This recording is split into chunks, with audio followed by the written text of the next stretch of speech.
ዶክተር አብይ አመሰግናለሁ ከልቤ ሻወር አለው እውነት መናገር ኪችን አለው ኪችኑ ጋር መተኛት እችላለሁ ለምን እኔ እንጃ እኔ በምን ልግለጸው በጣም ከልባችን እናመሰግናለን ኮንዶም ምናምን መግቢያው ላይ ማለት ነው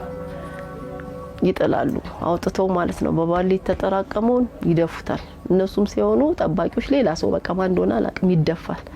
በዛ ሰዓት ልጆቹ ፊኛ ነው ብሎ ይሄ የኔ ልጅ የመጀመሪያ ልጅ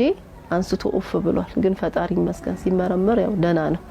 የፒያሳ ህዝብ ከጨለማ ወደ ብርሃን መጣ ታምር ነው ያየሁት ስለዚህ በጣም ነው ማመሰግነው እኔ ቋንቋ ያጥለኛል ከጨለማ ወደ ብርሃን መጣን ይሄ ነው ቤታችን ማለት ይሄ ነው ይሁልክ እና ቆጡ እዚህ ላይ ነው የምንወጣው እንጀራ መንጋገረው እዛ ላይ ወተን ነው ይሁልክ አይመችም ቦታ ስታናውን የሚያስፈቅደ በተለይ ለልጄ እና ቤቱ በጣም ቆንጆ ነው ውብ ነው በጣም ደስ የሚል ነገር እውነት እና እንደዚህ አይነት ቤት እኔ እንጃ እኔ እንደዚህ ለዳዳ እንደዚህ አይነት ይሰጣል በየምን ያልገምት ልጆቼም ጤናቸው ስለተመለሰልኝ እኔ በጣም ነው ደስ ያለኝ